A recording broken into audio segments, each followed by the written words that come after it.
Hi, എല്ലാവർക്കും നമസ്കാരം. നമ്മുടെ പുതിയൊരു വ്ളോഗിലേക്ക് എല്ലാവർക്കും സ്വാഗതം. എല്ലാവരും സുഖമായിട്ടിരിക്കുമല്ലേ? ഞങ്ങളുടെ സുഖമായിട്ടിരിക്കുന്നു. ഇപ്പോൾ രാവിലെ തന്നെ 6 മണിയായപ്പോൾ ഞാൻ പതിവുപോലെ തന്നെ എഴുന്നേറ്റു. ഇപ്പോൾ വന്നിട്ട് നമ്മുടെ ചെടികൾക്കൊക്കെ ഒന്ന് വെള്ളം ഒഴിച്ചു കൊടുക്കുന്നുണ്ട്. നമ്മളിപ്പോൾ വെക്കേഷനൊക്കെ പോയിട്ട് വന്നപ്പോഴത്തേക്കും ചെടിയൊക്കെ ആകെ വാടി നിൽക്കുകയായിരുന്നു കേട്ടോ. അപ്പം അത്യാവശ്യം നല്ല തണുപ്പൊക്കെ ആയ കാരണം കൊണ്ട് വലിയ കുഴപ്പമില്ല. എന്നാലും ഞാൻ ചെടിക്ക് വെള്ളം ഒഴിച്ചു കൊടുക്കാറുണ്ട് എപ്പോഴും. അപ്പോൾ അങ്ങനെ വെള്ളമൊക്കെ ഒഴിച്ചു കൊടുത്തു. പിന്നെ ഇവിടെയാണെങ്കിൽ നമ്മുടെ വീട്ടിനകത്ത് പെന്നിൻ്റെ മഷി ഉണ്ടല്ലോ, അതിങ്ങനെ വീട്ടിനകത്ത് ഇങ്ങനെ അത് പൊട്ടിയിട്ട് അങ്ങനെ അത് മൊത്തം ഇവിടെ തെറിച്ചു പോയി. അപ്പോൾ അത് ക്ലീൻ ചെയ്യാൻ വേണ്ടിയിട്ട് ഞാനൊന്ന് പരീക്ഷണം നടത്തി നോക്കിയതാണ്. നമ്മുടെ നെയിൽ പോളിഷ് റിമൂവർ ഇല്ലേ, അപ്പോൾ ആ സംഭവം വെച്ചൊന്ന് തുടച്ചു നോക്കിയപ്പോഴത്തേക്കും പെട്ടെന്ന് തന്നെ അത് ക്ലീൻ ആയിട്ട് കിട്ടി. അപ്പോൾ കുറേ ദിവസം മുന്നേ കുറച്ച് നാളായി നമ്മുടെ ഒരു സബ്സ്ക്രൈബർ ചോദിച്ചിട്ടുണ്ടായിരുന്നു, കൺമഷി ഇതുപോലെ എന്തിലോ ആയിട്ട് കുട്ടികൾ തട്ടിക്കമഴ്ത്തിയതാണ്, അപ്പോൾ അത് പോകാനായിട്ട് എന്തെങ്കിലും ഒരു ടിപ്പ് ഉണ്ടോ എന്ന് ചോദിച്ചായിരുന്നു. അപ്പം ഞാൻ അന്ന് കോക്കനട്ട് ഓയിൽ ഒന്ന് അപ്ലൈ ചെയ്ത് നോക്കാൻ പറഞ്ഞപ്പോഴത്തേക്കും അത് സക്സസ് ആയി എന്ന് പറഞ്ഞിട്ടുണ്ട് കേട്ടോ. അപ്പോൾ അത് സംഭവം കുറേ നാളായി കമൻറ്റ് വന്നിട്ട്, അപ്പം ഞാനത് നിങ്ങളായിട്ടൊന്ന് ഷെയർ ചെയ്യണമെന്ന് വിചാരിച്ചിട്ട് പിന്നെ മറന്നുപോയതാണ്. അപ്പോൾ ഇതിപ്പോൾ ചെയ്തുകൊണ്ടിരുന്നപ്പോഴൊക്കെയാണ് അത് ഓർത്തത്. അപ്പം ഇങ്ങനെ മഷിയാണ് തെറിച്ച് പോകുന്നതെങ്കിൽ, മഷി ഇങ്ങനെ പടർന്നിട്ടുണ്ടെങ്കിൽ നെയിൽ പോളിഷിൻ്റെ റിമൂവർ യൂസ് ചെയ്യാം. അതുപോലെ കൺമഷി ആണെന്നുണ്ടെങ്കിൽ നിങ്ങൾക്ക് കോക്കനട്ട് ഓയിൽ യൂസ് ചെയ്യാം കേട്ടോ. അപ്പോൾ നല്ലോണം ക്ലീൻ ആയിട്ട് കിട്ടും. പിന്നെ വന്നിട്ട് കിച്ചണിൽ പാത്രങ്ങളൊക്കെ കഴുകാനായിട്ട് വെച്ചിട്ടുണ്ടായിരുന്നല്ലോ, കഴുകിയത് അതൊക്കെ എടുത്തൊന്ന് വെച്ചു. അപ്പോൾ അതെല്ലാം കൃത്യസ്ഥാനത്ത് എടുത്ത് വെച്ചിട്ടുണ്ട്. ഇന്നിപ്പോൾ എന്തായാലും ആമി സ്കൂളിൽ പോയിട്ടില്ല കേട്ടോ. ആമിക്ക് നല്ല സുഖമില്ല, അതുകൊണ്ട് എന്നെ സ്കൂളിൽ വിട്ടിട്ടില്ല, ലീവാണ്. പിന്നെ നാട്ടിൽ പോയിട്ട് വന്നതിന് ശേഷം അത്യാവശ്യം നല്ല കോൾഡും പനിയും ചുമയൊക്കെയാണ് ഞങ്ങൾക്ക് എല്ലാവർക്കും. ഹസ്ബൻഡിന് വലിയ കുഴപ്പമില്ല, എനിക്കും മോൾക്കുമാണ്. അപ്പോൾ അതുകൊണ്ട് തന്നെ ഇപ്പം തന്നെ 2-3 ലീവായി ആമി. അപ്പോൾ ഇന്ന് ആമി സ്കൂളിൽ പോകാത്ത ദിവസമായിരുന്നു കേട്ടോ.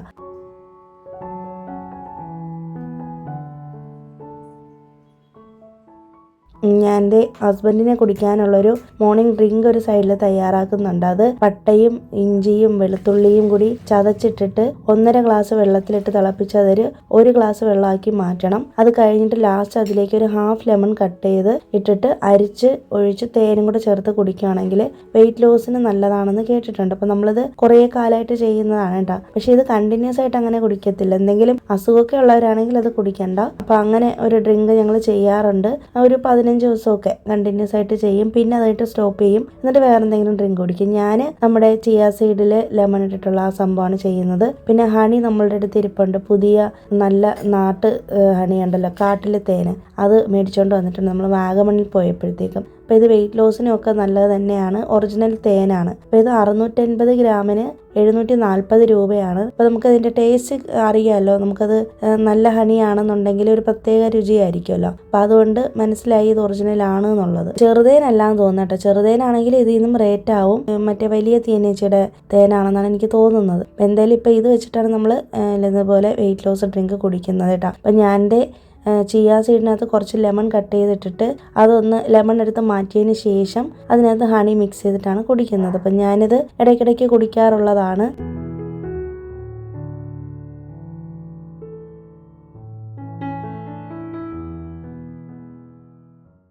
പിന്നെ രാവിലെ വന്നിട്ട് ഞാൻ ജേണൽ എഴുതുന്നുണ്ട്. അപ്പം ഞാൻ രാവിലെ സമയം കിട്ടുന്ന ദിവസങ്ങളിൽ അങ്ങനെ ചെയ്യും. ഇപ്പോൾ ആമി സ്കൂളിൽ പോകാത്തത് കൊണ്ടാണ് കുറച്ച് ലേറ്റ് ആയത്. അപ്പോൾ ആമി സ്കൂളിൽ പോകുന്ന ദിവസമാണെങ്കിൽ കുറച്ചും കൂടി നേരത്തെ രാവിലെ എഴുന്നേറ്റ് ഉടനെ തന്നെ എഴുതി വെക്കും. ഇല്ലാന്നുണ്ടെങ്കിൽ ആമി സ്കൂളിൽ പോയതിന് ശേഷം എപ്പോഴാണോ എനിക്ക് സൗകര്യം തോന്നുന്നത് അതിനനുസരിച്ച് ചെയ്യാറുണ്ട്. അപ്പോൾ ആമി എൻ്റെ പുറകെ നിൽക്കുകയാണ്, ഞാൻ എന്താണ് എഴുതിയതെന്ന് നോക്കിയിട്ട്.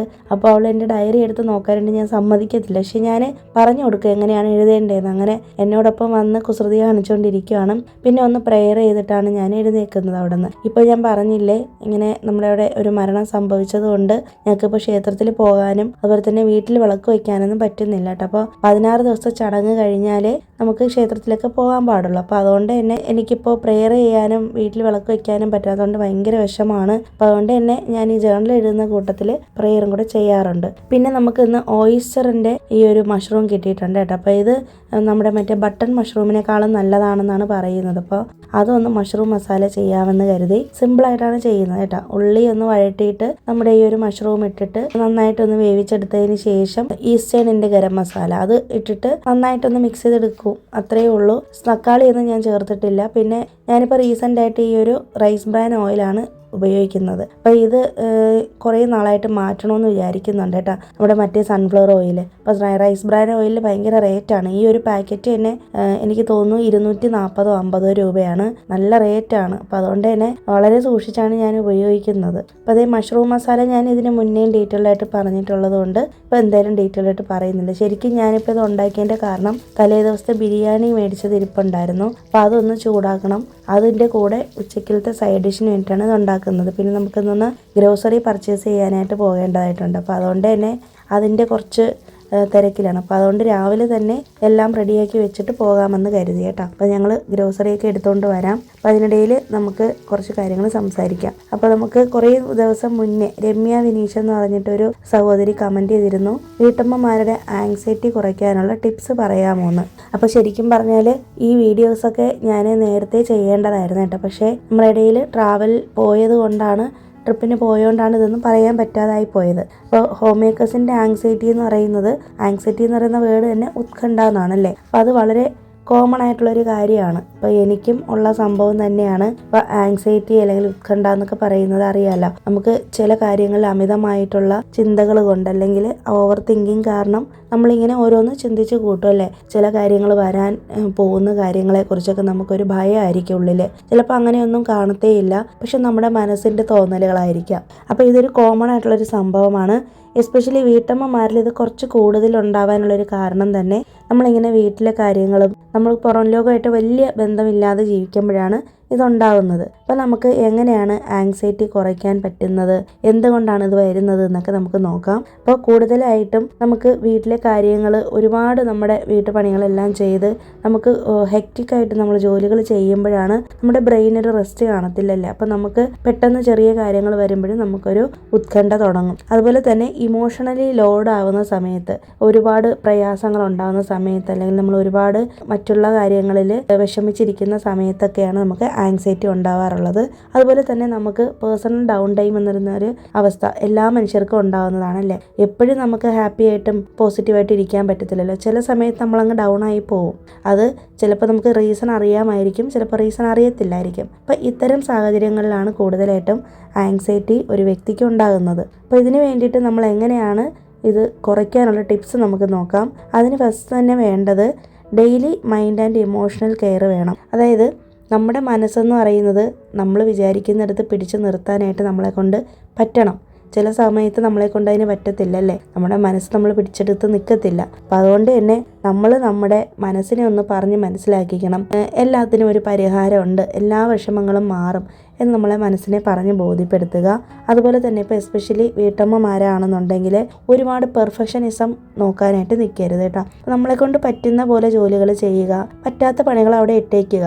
എല്ലാ ദിവസവും ഒരുപോലെ ജോലി ചെയ്യണം, ഒരുപോലെ ആക്റ്റീവായിരിക്കണം, ഒരുപോലെ ഇരിക്കണമെന്ന് പറഞ്ഞാൽ അത് നടക്കുന്ന കാര്യമല്ലല്ലേ. ചിലപ്പോൾ നമുക്ക് എന്തെങ്കിലും വയ്യായിക ഉണ്ടാവാം, ചിലപ്പോൾ നമ്മുടെ ഫാമിലിയിൽ എന്തെങ്കിലും ചെറിയ ചെറിയ ഇഷ്യൂസ് ഉണ്ടാവാം. അപ്പോൾ അങ്ങനത്തെ സമയത്തും നമ്മൾ ഒരുപാട് പെർഫെക്ഷൻസ് നോക്കാതെ നമ്മളെ കൊണ്ട് പറ്റുന്ന പോലെ ജോലികൾ ചെയ്യാനായിട്ട് നോക്കുക. നമ്മുടെ മെൻ്റൽ പ്രശ്നം എന്താണെന്നുള്ളത് നമ്മളൊന്ന് എഴുതി വെക്കുക. നമുക്ക് എന്താണ് ഇപ്പോൾ നമ്മൾ അലട്ടുന്ന പ്രശ്നം, എന്താണ് നമ്മുടെ യഥാർത്ഥത്തിലുള്ള ഒരു വിഷമം, ഇത് നമ്മളൊന്ന് ജസ്റ്റ് ഒന്ന് എഴുതി വെക്കുമ്പോൾ തന്നെ നമുക്ക് അതിനുള്ളൊരു സൊല്യൂഷൻ കിട്ടും എന്നാണ് പറയുന്നത്. അപ്പോൾ നമ്മൾ എഴുതുമ്പോഴത്തേക്കും വെറുതെ എഴുതിയാൽ പോരാ, വളരെ ഡീപ്പായിട്ട് ഡീറ്റെയിൽഡായിട്ട് നമ്മളെ അലട്ടുന്ന പ്രശ്നം എന്താണോ അത് നമ്മൾ എഴുതുക. അത് കഴിഞ്ഞിട്ട് ഒരു 5 to 10 minutes റീസെറ്റ് ചെയ്യാനായിട്ട്, മൈൻഡ് റീസെറ്റ് ചെയ്യാനായിട്ട് ശ്രമിക്കുക. അതിൽ നമുക്ക് ഡീപ്പ് ബ്രീത്തിങ് എടുക്കാം. അതായത് ദീർഘനിശ്വാസം ഒരു 5 മിനിറ്റോ 10 മിനിറ്റോ ഒക്കെ നല്ലൊരു ശ്വാസം വലിച്ചങ്ങ് വിടുക. അതുപോലെ തന്നെ പ്രെയർ ചെയ്യുക. നമുക്ക് അത്രത്തോളം വിഷമമുള്ള കാര്യങ്ങൾ നമുക്ക് പ്രാർത്ഥിക്കാം, അതൊന്ന് മാറ്റിത്തരണേ, നമ്മുടെ വിഷമങ്ങൾ മാറ്റിത്തരണേ എന്നുള്ളത്. അല്ലെങ്കിൽ മെഡിറ്റേഷൻ ചെയ്യാം. മെഡിറ്റേഷൻ ചെയ്യാൻ എല്ലാ വീട്ടമ്മമാരും പ്രാക്ടീസ് ചെയ്യണമെന്ന് ഞാൻ കഴിഞ്ഞ വർഷം തൊട്ടേ പറയുന്ന കാര്യമാണല്ലേ. നമുക്ക് മെഡിറ്റേഷൻ ചെയ്യാം. നിങ്ങൾക്ക് ഈ പറഞ്ഞ ഒരു കാര്യങ്ങളും പറ്റുന്നില്ല എന്നുണ്ടെങ്കിൽ കുറച്ച് നേരം ഒന്ന് ചുമ്മാതിരിക്കുക. ഒരു കാര്യങ്ങളെക്കുറിച്ചും ചിന്തിക്കാതെ ഒന്ന് മൈൻഡ് ഒന്ന് ഫ്രീ ആക്കിയിട്ട് എവിടെയെങ്കിലും പോയി ഒന്ന് സമാധാനത്തിലിരിക്കുക. അപ്പോൾ തന്നെ നമ്മുടെ പ്രശ്നത്തിനൊരു പരിഹാരം കിട്ടും. അതുപോലെ തന്നെ നമ്മൾ മറ്റുള്ളവരുമായിട്ട് നമ്മളെ കമ്പയർ ചെയ്യുന്നത് നിർത്തുക. ഒരുപാട് വീട്ടമ്മമാർക്കുള്ളൊരു പ്രശ്നമാണ്, പ്രത്യേകിച്ച് സോഷ്യൽ മീഡിയ എല്ലാം കണ്ടു കഴിഞ്ഞിട്ട് അവർക്കെല്ലാം ഉണ്ട്, നമുക്കൊന്നുമില്ല, അല്ലെങ്കിൽ അവരൊക്കെ ഹാപ്പിയാണ്, അവരൊക്കെ ബെസ്റ്റാണ്, എന്നെക്കൊണ്ട് ഒന്നിനും പറ്റില്ല, ഞാൻ ഒന്നിനും കൊള്ളത്തില്ല, ഇങ്ങനെയുള്ള ചില കമ്പാരിസൺസ്. ഇങ്ങനത്തെ കമ്പാരിസൺസ് ചെയ്യുന്ന സമയത്ത് നിങ്ങളറിയാതെ നിങ്ങളിലേക്ക് ഒരു നെഗറ്റീവ് എനർജി വരികയും ഉള്ളിൻ്റെ ഉള്ളിലൊരു ഭയം കിടക്കുകയും നിങ്ങൾ അതിനെക്കുറിച്ച് നിങ്ങളുടെ സബ് കോൺഷ്യസ് മൈൻഡിൽ തന്നെ അറിയാതെ, നിങ്ങൾ പോലും അറിയാതെ നിങ്ങളിലേക്കൊരു ഭീതി കൊടുക്കുകയും ചെയ്യും. അപ്പോൾ അത് ചില സമയത്ത് നമ്മുടെ ഉള്ളിൽ ആങ്സൈറ്റി ആയി മാറുകയും ചെയ്യും. അപ്പോൾ അതുകൊണ്ട് തന്നെ ഒരിക്കലും നിങ്ങളെ മറ്റുള്ളവരുമായിട്ട് കമ്പയർ ചെയ്യരുത്. എല്ലാവരും വ്യത്യസ്തരാണ്, എല്ലാവർക്കും ഓരോ കഴിവുകളുണ്ട്. അപ്പോൾ ഓരോരുത്തരുടെയും കഴിവ് എന്താണെന്ന് സ്വയം തിരിച്ചറിഞ്ഞ് അതിന് വേണ്ടിയിട്ട് മുന്നോട്ട് പോവുക. മറ്റൊരാളെ പോലെ ആകാമെന്ന് പറഞ്ഞു കഴിഞ്ഞാൽ ഒരിക്കലും നടക്കാത്ത കാര്യമാണല്ലേ. ഒരമ്മയുടെ വയറ്റിൽ വളരുന്ന 2 കുട്ടികൾക്ക് പോലും വ്യത്യസ്ത സ്വഭാവമുള്ളവരാണ്. ഇപ്പോൾ ഇരട്ട കുട്ടികളൊക്കെ ആണെങ്കിൽ പോലും 2 പേരും 2 വ്യത്യസ്ത സ്വഭാവമുള്ളവരാണല്ലേ. ഒരേ സമയം അമ്മയുടെ വയറ്റിൽ കിടന്ന് ഒരുമിച്ച് ജനിച്ച് പുറത്ത് വരുന്ന കുട്ടികൾക്ക് പോലും വ്യത്യസ്ത സ്വഭാവമാണ്. അപ്പോൾ പിന്നെ എങ്ങനെയാണല്ലേ നമ്മൾ മറ്റുള്ളവരെ പോലെ ആവുന്നത്? നമ്മളൊരിക്കലും മറ്റുള്ളവരെ വെച്ച് നമ്മുടെ ലൈഫ് കമ്പയർ ചെയ്യരുത്. അത് നമ്മൾ തന്നെ നമ്മളറിയാതെ നമ്മുടെ ഉള്ളിലേക്ക് കൊടുക്കുന്നൊരു ഏറ്റവും വലിയൊരു പോയിസണാണ്. അടുത്തത് നമ്മൾ വീട്ടമ്മമാർക്ക് ചെയ്യാൻ പറ്റുന്നത് നല്ലൊരു റുട്ടീൻ സെറ്റ് ചെയ്യുക, അതിനോടൊപ്പം തന്നെ ടൈം മാനേജ് ചെയ്യുക എന്നുള്ളതുമാണ്. നല്ലൊരു റുട്ടീൻ സെറ്റ് ചെയ്യുന്നതിനെക്കുറിച്ച് കുറേ വീഡിയോസ് ഞാൻ ചെയ്തിട്ടുണ്ട്. നമ്മുടെ ചാനലിൽ ഒന്ന് സെർച്ച് ചെയ്ത് നോക്കിയാൽ നിങ്ങൾക്ക് കാണാൻ പറ്റും. പിന്നെ എപ്പോഴും ശ്രദ്ധിക്കേണ്ട ഒരു കാര്യം, സിമ്പിൾ റുട്ടീൻ ഫോളോ ചെയ്യുക. അല്ലാതെ ഒരുപാട് വലിച്ചു വാരി കിടന്ന് എല്ലാ ജോലിയും കൂടി ഇന്നൊരു ദിവസം കൊണ്ട് ചെയ്ത് തീർക്കാമെന്നൊന്നും വിചാരിക്കരുത്. ബാച്ചായിട്ട് ടാസ്കുകളെ പിരിച്ച് ചെറിയ റുട്ടീനായിട്ട് സെറ്റ് ചെയ്തെടുക്കുക. നിങ്ങൾക്ക് എന്തെങ്കിലും പ്രശ്നം ഉണ്ടെന്നുണ്ടെങ്കിൽ നിങ്ങൾ മാക്സിമം മറ്റുള്ളവരുമായിട്ട് അത് കമ്മ്യൂണിക്കേറ്റ് ചെയ്യണം. അത് മറ്റുള്ള വീട്ടമ്മമാരുമായിട്ട് തന്നെ കമ്മ്യൂണിക്കേറ്റ് ചെയ്താൽ അത്രയും നല്ലത്. അപ്പോൾ അവരോട് സംസാരിക്കുമ്പോൾ നിങ്ങൾക്ക് കുറച്ച് ആശ്വാസം കിട്ടും. സ്വയം നിങ്ങളുടെ പ്രശ്നം എന്താണെന്ന് തിരിച്ചറിയാൻ കഴിഞ്ഞാൽ ഏറ്റവും നല്ലത്. എന്നിട്ട് നിങ്ങളെ കൊണ്ട് പറ്റുന്നില്ല, മറ്റുള്ളവരോട് നിങ്ങൾക്ക് അങ്ങനെയൊരു സജഷൻ വേണമെന്നുണ്ടെങ്കിൽ തീർച്ചയായിട്ടും അവരോട് ചോദിച്ച് അതിനൊരു സൊല്യൂഷൻ കണ്ടുപിടിക്കുക. എന്നിട്ട് നിങ്ങൾക്ക് ആശ്വാസം കിട്ടുന്നില്ല എന്നുണ്ടെങ്കിൽ ഉറപ്പായിട്ടും നല്ലൊരു കൗൺസിലറെ കാണുകയോ ഒരു തെറാപ്പിസ്റ്റിനെ കാണുകയോ ചെയ്യുക. തെറാപ്പിസ്റ്റിനെ കാണുക എന്നൊക്കെ പറയുന്നത് മോശം കാര്യമല്ല, നമ്മുടെ മെൻ്റൽ ഹെൽത്തിനെ നല്ലതാക്കി വെക്കാൻ വേണ്ടിയാണ് നമ്മളത് ചെയ്യുന്നത് അല്ലേ. അപ്പോൾ അതുകൊണ്ട് തന്നെ നിങ്ങൾക്ക് നല്ലൊരു കൗൺസിലിംഗ് കിട്ടുമ്പോൾ തന്നെ എല്ലാം ശരിയാകും. അതുപോലെ തന്നെ നിങ്ങൾക്ക് ആങ്സൈറ്റി പീക്കിലെത്തുന്ന സമയം എന്ന് പറയുന്നത് നിങ്ങൾക്ക് ഉറക്കമില്ലായ്മ, അമിതമായ ചിന്ത, അതുപോലെ തന്നെ നെഞ്ച് അമിതമായി വേദനിക്കുക, പിന്നെ അതുപോലെ തന്നെ ഒരുപാട് ഇറിറ്റേഷനിലായിട്ടുള്ള സ്വഭാവം. ഇപ്പോൾ ആരെങ്കിലും എന്തെങ്കിലും പറയുന്നതിന് മുന്നേ തന്നെ പെട്ടെന്ന് ദേഷ്യം വരിക, അങ്ങനെയുള്ള കാര്യങ്ങളൊക്കെയാണ് ആങ്സൈറ്റി ഒരുപാടുള്ളതിൻ്റെ ലക്ഷണങ്ങൾ. അപ്പോൾ അതുകൊണ്ട് തന്നെ നിങ്ങൾ നല്ലൊരു റുട്ടീൻ സെറ്റ് ചെയ്തെടുക്കാനും നല്ലൊരു സ്ലീപ്പ് റുട്ടീൻ ഉണ്ടാക്കിയെടുക്കാനും നല്ലൊരു ക്വാളിറ്റി സ്ലീപ്പ് ഉണ്ടാക്കിയെടുക്കാനും ഒക്കെ ശ്രമിക്കണം. നന്നായിട്ട് ഭക്ഷണം കഴിക്കാനും സെൽഫ് കെയർ ചെയ്യാനും നിങ്ങൾക്ക് ഇഷ്ടപ്പെട്ട കാര്യങ്ങളിൽ എൻഗേജ്ഡ് ആയിട്ട് ഇരിക്കാനും ശ്രമിക്കുക. അപ്പോൾ നമുക്ക് വേണ്ടിയിട്ട് കുറച്ച് സമയമെങ്കിലും ഡെയിലി ചിലവഴിച്ച് കഴിഞ്ഞാൽ ഇത്തരത്തിലുള്ള മെൻ്റൽ പ്രശ്നങ്ങളൊന്നും വരത്തില്ല. മാനസികമായ ബുദ്ധിമുട്ടുകളോ ആങ്സൈറ്റിയോ ഓവർ തിങ്കിങ്ങോ ഒന്നും വരത്തില്ല. ഓവർ തിങ്കിങ്ങിനെ കുറിച്ചും ഞാനൊരു വീഡിയോ കഴിഞ്ഞ വർഷം ചെയ്തിട്ടുണ്ട്, നമ്മുടെ ചാനലിൽ കിടപ്പുണ്ട്, നിങ്ങൾ നോക്കിയാൽ മതി കേട്ടോ. അപ്പോൾ ഇത്രയാണ് നമ്മുടെ ആങ്സൈറ്റി കുറയ്ക്കാനുള്ള ടിപ്സ്. നിങ്ങൾക്ക് എന്തെങ്കിലും കമൻറ്റ്സ് അറിയിക്കണമെന്നുണ്ടെങ്കിൽ ഉറപ്പായിട്ടും വീഡിയോയിൽ അറിയിക്കുക. ഇത്രയും കാര്യങ്ങൾ ശ്രദ്ധിച്ചാൽ തന്നെ നമ്മുടെ ആങ്സൈറ്റി കുറയ്ക്കാനായിട്ട് സാധിക്കും. പിന്നെ മനസ്സ് തന്നെയാണ് എല്ലാത്തിനും കാരണം. നമ്മൾ മനസ്സ് വെച്ചാൽ മാറ്റാൻ പറ്റാത്തതായിട്ട് ഒന്നും തന്നെ ഇല്ലയെന്നും കൂടി എപ്പോഴും ഓർത്തിരിക്കുക കേട്ടോ. അപ്പോൾ അതേ നമ്മുടെ ജോലികളൊക്കെ ചെയ്ത് കഴിഞ്ഞു. ഇതിനിടയിൽ തന്നെ അതേ നമുക്കൊരു പാഴ്സൽ, ഇത് ശരിക്കും പറഞ്ഞാൽ ഞാൻ ഷെൽഫ് മേടിച്ചപ്പോൾ ക്രോമിൽ നിന്ന് എടുത്തിട്ടുള്ളതാണ് കേട്ടോ. അപ്പോൾ ഇത് നമ്മുടെ ഫിലിപ്സിൻ്റെ വിവ കളക്ഷൻസിൽ വരുന്ന ജ്യൂസർ മിക്സർ ഗ്രൈൻഡറാണ്. അപ്പോൾ ഞാൻ പറഞ്ഞല്ല, എൻ്റെ ബ്ലെൻഡർ കേടായിപ്പോയി, എൻ്റെ മിക്സിയും നന്നായിട്ട് അരയുന്നില്ല. അപ്പോൾ എന്തായാലും കുറച്ച് റേറ്റ് കൂടുതലാണെങ്കിലും ഇതെല്ലാം കൂടി വരുന്ന ഒരു സെറ്റുള്ളത് എടുക്കാമെന്ന് കരുതി അങ്ങനെ ഫിലിപ്സിൻ്റെ കമ്പനിയുടേതാണ് എടുത്തേക്കുന്നത് കേട്ടോ. അപ്പോൾ ഇതിനകത്ത് ഒരു ജ്യൂസർ വരുന്നുണ്ട്, ബ്ലെൻഡർ വരുന്നുണ്ട്, 2 മിക്സർ ജാർ, ഇത്രയാണ് വരുന്നത്. അപ്പോൾ അതേ അല്പം വലുതാണ്, കുറച്ച് സൈസ് കൂടുതലാണ്. അപ്പോൾ നമ്മുടെ കൗണ്ടർ ടോപ്പിൽ ഇത് വെക്കുമ്പോഴത്തേക്കും കുറച്ചൊന്ന് സൂക്ഷിക്കണം, ഒരുപാട് സ്പേസ് പോകുന്നൊരു സംഭവമാണ്. ഞാനിപ്പോൾ ഈ പഴയ മിക്സി ഉണ്ടല്ലോ, നമ്മുടെ പ്രീതിയുടെ മിക്സി, ആ മിക്സി നമ്മുടെ ഈ ഒരു ബോക്സിനകത്ത്, ഈ പുതിയ മിക്സി മേടിച്ചിട്ടുള്ള ബോക്സിനകത്തോട്ടേക്ക് മാറ്റി വെക്കുന്നുണ്ട് കേട്ടോ. പിന്നെ അതുപോലെ തന്നെ നമ്മുടെ ആവശ്യമില്ലാത്ത കുറേ ബോട്ടിലുകളും പഴയ ബ്ലെൻഡറും അതിൻ്റെ ജാറുകളും എല്ലാം കൂടി ഞാനൊരു ബോക്സിനകത്താക്കിയിട്ട് ചെറിയ റൂമിൽ കൊണ്ടുവന്ന് വെച്ചിട്ടുണ്ട്. കാരണം ഇടയ്ക്കൊക്കെ അതും യൂസ് ചെയ്യാം. പിന്നെ ഇതിൻ്റെ കൂടെ തന്നെ മാനുവലും അതുപോലെ തന്നെ നമ്മൾ പണ്ട് നമ്മൾ കഴിഞ്ഞ വർഷം നമ്മൾ ആ ഒരു ബ്ലെൻഡർ മേടിച്ചപ്പോഴത്തേക്കും ഏതൊക്കെ റെസിപ്പീസ് ചെയ്യാം, ഏതൊക്കെ ജ്യൂസസ് ഉണ്ടാക്കാം എന്നൊക്കെ പറഞ്ഞിട്ട് ഒരു മാനുവൽ തന്നിട്ടുണ്ടായിരുന്നല്ലോ. അങ്ങനെ 2 ബുക്ക് തന്നിട്ടുണ്ട്. അപ്പം ഞാൻ മാനുവലും കൂടെ നോക്കിയിട്ടാണ് ഒന്ന് കണക്ട് ചെയ്യുന്നത് കേട്ടോ. അപ്പോൾ എനിക്ക് ചെറിയൊരു ഡൗട്ട് വന്നിട്ടുണ്ട്. പിന്നെ ഇടയിൽ ഞാനൊന്ന് യൂട്യൂബിൽ വീഡിയോസൊക്കെ ഒന്ന് തപ്പി നോക്കി. അപ്പോൾ നല്ല ഈസിയാണ്, ഞാനിത് യൂസ് ചെയ്യുന്ന സമയത്ത് നിങ്ങൾക്ക് വിശദമായിട്ട് കാണിച്ചു തരാം. തന്നിട്ടുള്ള ജാറുകളൊക്കെ ഞാനൊന്ന് കണക്ട് ചെയ്തിട്ടുണ്ട്. അപ്പോൾ ഒന്ന് ജസ്റ്റ് ഒന്ന് കറക്കിയിട്ട് അതിനകത്തൊരു റെഡ് സംഭവം കണ്ടോ. അപ്പോൾ അതിലൊന്ന് വീഴുമ്പോഴത്തേക്കും നന്നായിട്ടൊന്ന് ലോക്ക്ഡ് ആയിട്ടിരിക്കും. അപ്പോൾ എന്നിട്ട് നമ്മൾ പ്ലഗിൽ കൊടുത്തിട്ട് നമ്മൾ ഉപയോഗിച്ചാൽ മതി. ഞാനിപ്പോൾ ജസ്റ്റ് ഒന്ന് നിങ്ങൾക്ക് കാണിച്ചു തരാൻ വേണ്ടിയിട്ടാണ് അൺബോക്സിങ് ചെയ്തത് കേട്ടോ. ഇതിൻ്റെ തന്നെ ഒരു 12,000 രൂപയ്ക്ക് വരുന്ന ഒരു മോഡൽ ഉണ്ടായിരുന്നു കേട്ടോ. അത് കുറച്ചും കൂടി ജാറുകളുടെ എണ്ണം കൂടുതലാണ്. പിന്നെ വേറൊരു മോഡൽ ഉണ്ടായിരുന്നത് ചപ്പാത്തിയും കൂടെ കുഴയ്ക്കാൻ പറ്റുന്ന ജാറുള്ളത്. അപ്പം ഞാൻ അത് എടുത്തിട്ടില്ല. ചപ്പാത്തി കുഴയ്ക്കുന്ന ജാറ് ഉണ്ടെന്നുണ്ടെങ്കിൽ അതിൽ ഇതുപോലത്തെ ജ്യൂസർ കിട്ടത്തില്ല. പിന്നെ ഈ ഒരു ജ്യൂസർ ഉണ്ടല്ലോ, ഇത് നമുക്ക് വെജിറ്റബിൾസും ഫ്രൂട്ട്സും ഒക്കെ ജ്യൂസ് അടിക്കാൻ വേണ്ടിയിട്ടുള്ള സംഭവമാണ്. അതിൻ്റെ താഴെ ഒരു പൈപ്പൊക്കെ കൊടുത്തിട്ടുണ്ട്. അപ്പോൾ നമുക്കത് ജ്യൂസ് ഞാൻ ഉണ്ടാക്കുന്ന സമയത്ത് ഉറപ്പായിട്ടും വീഡിയോ കാണിച്ചു തരാം. അപ്പോൾ ജസ്റ്റ് എന്തൊക്കെയാണ് ഇതിനകത്ത് ഉള്ളതെന്നാണ് കാണിച്ചു തന്നേക്കുന്നത്. പിന്നെ നമുക്ക് ഡൗട്ട് ഉണ്ടെന്നുണ്ടെങ്കിൽ മാനുവലിൽ നോക്കിയിട്ട് അതുപോലെ ചെയ്യാം.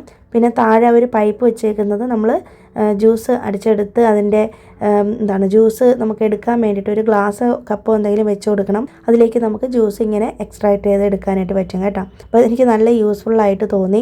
പിന്നെ ഇത് ബ്ലെൻഡർ അത്യാവശ്യം വലുതാണ്. അപ്പോൾ നമ്മളിവിടെ ഇടയ്ക്കിടയ്ക്ക് ജ്യൂസൊക്കെ അടിക്കുന്ന കാരണം കൊണ്ട് ബ്ലെൻഡർ ഉള്ളതും കൂടി ചേർത്ത് മേടിച്ചു. അപ്പോൾ ഇത് 7,500 രൂപയാണ് ഇതിൻ്റെ റേറ്റ് വന്നത്. അപ്പോൾ അത്യാവശ്യം റേറ്റ് കൂടുതലാണ്. പക്ഷേ എല്ലാ സംഭവവും ഒറ്റ മിക്സിയിൽ തന്നെ ഉണ്ട് കേട്ടോ. പിന്നെ ചെറിയൊരു ചട്നി അരയ്ക്കുന്ന ജാറും പിന്നെ അതിനേക്കാളും കുറച്ചും കൂടി വലിയൊരു ജാറും പിന്നെ ഏറ്റവും വലുത് വന്നേക്കുന്നത് ഇഡ്ഡലി ദോശ മാവൊക്കെ അരയ്ക്കാൻ വേണ്ടിയിട്ടുള്ളതാണ്. അപ്പം ഞാനിത് ഉപയോഗിക്കുന്ന സമയത്ത് നിങ്ങൾക്ക് ഉറപ്പായിട്ടും കാണിച്ചു തരാം. നമ്മുടെ ഈ ഫ്രിഡ്ജിൻ്റെ തൊട്ട് സൈഡിലായിട്ടുള്ള ഒരു കോർണർ ഷെൽഫ് ഉണ്ടല്ലോ, ഗ്ലാസ് ഷെൽഫ്, അവിടെയാണ് ഞാൻ ഈ ബ്ലെൻഡറിൻ്റെ ജാറുകളെല്ലാം കൊണ്ട് വെക്കുന്നത്. അപ്പോൾ നമ്മുടെ ചോപ്പറും ബ്ലെൻഡറും എല്ലാ സാധനങ്ങളും ഇങ്ങോട്ടേക്ക് ആക്കാമെന്ന് കരുതി.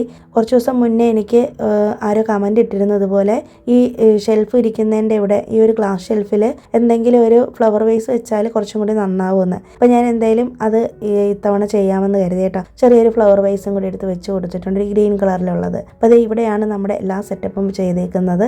പിന്നെ നമ്മുടെ ടിഷ്യൂ പേപ്പർ സ്റ്റാൻഡ്, അതും ബ്ലാക്ക് കളറാണ്. പിന്നെ നമ്മളുടെ അടുത്തുള്ള ഒരു കെറ്റിലുണ്ടല്ലോ, അത് ഞാൻ വണ്ടർ ഷെഫിൻ്റെ ബ്ലെൻഡർ മേടിച്ചപ്പോൾ നമ്മുടെ സന്തോഷ് സ്റ്റോറിൽ നിന്ന് മേടിച്ചതാണ്. അപ്പോൾ അതും ബ്ലാക്ക് കളറാണ്. ഇപ്പോൾ നമ്മൾ എടുത്തേക്കുന്ന മിക്സിയും ബ്ലാക്ക് കളറാണ്. അപ്പോൾ എനിക്ക് ഭയങ്കര ഇഷ്ടമാണ് ബ്ലാക്ക് കളറിലുള്ള ഇലക്ട്രോണിക്സ് ഐറ്റംസ് വീട്ടിൽ വെക്കാനായിട്ട്. പിന്നെ നമ്മുടെ വാട്ടർ ഫിൽറ്റർ ഉണ്ടല്ലോ, അത് പ്യൂരിറ്റിൻ്റെതാണ്, അതും ബ്ലാക്ക് കളറാണ് കേട്ടോ. അപ്പോൾ വൈറ്റ് കളറിലുള്ള വാൾപേപ്പർ ആണല്ലോ നമ്മൾ സെറ്റ് ചെയ്ത് ഈ ഇടയ്ക്ക് വെച്ചത്. അപ്പോൾ ഈ ഒരു ബ്ലൂ കളർ വരുന്നില്ലേ ഗ്യാസ് സ്റ്റൗവിൻ്റെ, ആ ഒരു ഭാഗത്ത് ഒരു സഹോദരി കമൻറ്റ് ചെയ്തിരുന്നു, ആ ബ്ലൂ കളറിലുള്ള വാൾപേപ്പർ മാറ്റിയിട്ട് വൈറ്റ് കളറിലുള്ള വാൾപേപ്പർ വെച്ചുകൂടെ എന്ന് ചോദിച്ചായിരുന്നു കേട്ടോ. അപ്പോൾ നിങ്ങളുടെ അഭിപ്രായം എന്താണെന്ന് കമൻറ്റ് ചെയ്തേക്കോ. അത് വെക്കണോ, അത് വെച്ചാൽ എങ്ങനെ ഇരിക്കും എന്നൊക്കെ കമൻറ്റ് ചെയ്താൽ ചെയ്യാമെന്ന് കരുതുന്നുണ്ട്. അപ്പോൾ എനിക്കൊരു കൺഫ്യൂഷനിലാണ്. കാരണം ആ ഒരു ബ്ലൂ കളറിലുള്ളത് ഇതുവരെയ്ക്കും കേടായിട്ടില്ല, വേറെ പ്രശ്നങ്ങളൊന്നും വന്നിട്ടില്ല. അപ്പോൾ അതുകൊണ്ട് തന്നെ ചൂടടിച്ച് കഴിഞ്ഞാൽ മറ്റേ വൈറ്റിലുള്ള ഗോൾഡൻ സംഭവം ഇളകി പോകുമോ എന്നുള്ളൊരു പേടിയുണ്ട്. അപ്പോൾ എന്ത് ചെയ്യണം എന്നുള്ളത് നിങ്ങൾ കമൻറ്റ് ചെയ്തേക്കേ, മറക്കരുത്. പിന്നെ അതേ നമ്മുടെ നെക്സ്റ്റ് ഡേയിലത്തേക്ക് ആമയ്ക്ക് സ്കൂളിൽ പോകാനുള്ള വെജിറ്റബിൾസ് ഒക്കെ കട്ട് ചെയ്ത് വെക്കുന്നുണ്ട്. അപ്പോൾ പ്രവീണ ഉണ്ണികൃഷ്ണൻ എന്ന് പറഞ്ഞിട്ടൊരു കുട്ടി കമൻറ്റ് ചെയ്തിരുന്നു ഫ്രിഡ്ജ് ഓർഗനൈസേഷനും അതുപോലെ തന്നെ മീൽ പ്രിപ്പിനെ കുറിച്ചൊക്കെ വീഡിയോ ചെയ്യണേന്ന്. അപ്പം എൻ്റെ അടുത്ത് ഇപ്പോൾ എന്തായാലും ഡീറ്റെയിൽഡ് ആയിട്ടുള്ള വീഡിയോ ഇല്ല, എന്നാലും ഞാൻ ജസ്റ്റ് ഒന്ന് കാണിക്കാം. ഞാൻ ഈ ബോക്സുകളെല്ലാം മേടിച്ചേക്കുന്നത് ഷോപ്പിൽ നിന്നാണ്. അപ്പോൾ എൻ്റെ അടുത്ത് 1-2 പേര് റീസെൻ്റ് ആയിട്ടും കമൻറ്റ് ഇട്ടിരുന്നു ഇതൊക്കെ എവിടെ നിന്നാണ് മേടിച്ചത്, ഓൺലൈനിലാണെങ്കിൽ ലിങ്ക് തരാമെന്ന്. അപ്പോൾ ഞാൻ ഓൺലൈനിലല്ല മേടിച്ചേക്കുന്നത്, കടയിൽ നിന്നാണ് വാങ്ങിയത് കേട്ടോ. ഓൺലൈനിൽ കിട്ടുമെന്ന് തോന്നുന്നുണ്ട്, അറിയത്തില്ല. എന്തായാലും നിങ്ങളൊന്ന് സെർച്ച് ചെയ്ത് നോക്കിക്കോളൂ. ഞാൻ ഓൺലൈനിൽ നോക്കിയിട്ടില്ല ഈ സാധനങ്ങളൊന്നും. അപ്പോൾ അത്യാവശ്യം നല്ല ക്വാളിറ്റിയാണ്, അത്യാവശ്യം റേറ്റും കൂടുതലായിരുന്നു കേട്ടോ. എല്ലാം 200-ന് മേലെയാണ് ഇതിൻ്റെ റേറ്റ് വരുന്നത്. അപ്പോൾ നമ്മൾ ഫ്രിഡ്ജിനകത്ത് വെക്കുന്ന സമയത്ത് ബോക്സിനകത്ത് ടിഷ്യൂ പേപ്പർ വെച്ചിട്ട് വേണം വെജിറ്റബിൾസ് വെക്കാനായിട്ട്. അപ്പോൾ ഒരുപാട് നാൾ ലോങ് ലാസ്റ്റ് ചെയ്യും. പിന്നെ ഫ്രിഡ്ജ് ഓർഗനൈസേഷൻ്റെ വീഡിയോ സെപ്പറേറ്റ് ആയിട്ട് ഞാൻ ചെയ്യുന്നതായിരിക്കും. അപ്പോൾ ജസ്റ്റ് നിങ്ങൾക്കൊന്ന് കാണിച്ചു തന്നേ ഉള്ളൂ. 1-2 വീഡിയോസ് റിക്വസ്റ്റ് ചെയ്തത് ഇനിയും വരാനുണ്ട്. അപ്പോൾ എന്തായാലും വരുന്ന വ്ളോഗ്സിൽ നമുക്ക് അതിനെക്കുറിച്ചൊക്കെ സംസാരിക്കാം. ഈ വീഡിയോ ലാസ്റ്റ് വരെ കണ്ട എല്ലാവർക്കും ഒരുപാട് താങ്ക്സ് ഉണ്ട്. ഈ വീഡിയോ ഇഷ്ടമായാൽ ലൈക്ക് ചെയ്യാനും ഹൈപ്പ് ചെയ്യാനും കമൻറ്റ് ചെയ്യാനും, ആദ്യമായിട്ടാണ് കാണുന്നതെങ്കിൽ സബ്സ്ക്രൈബ് ചെയ്യാനും മറക്കരുതേ. പുതിയൊരു വീഡിയോ നമുക്കിനി ഫ്രൈഡേ വീണ്ടും കാണാം. അതുവരേക്കും എല്ലാവർക്കും ബൈ. Thanks for watching.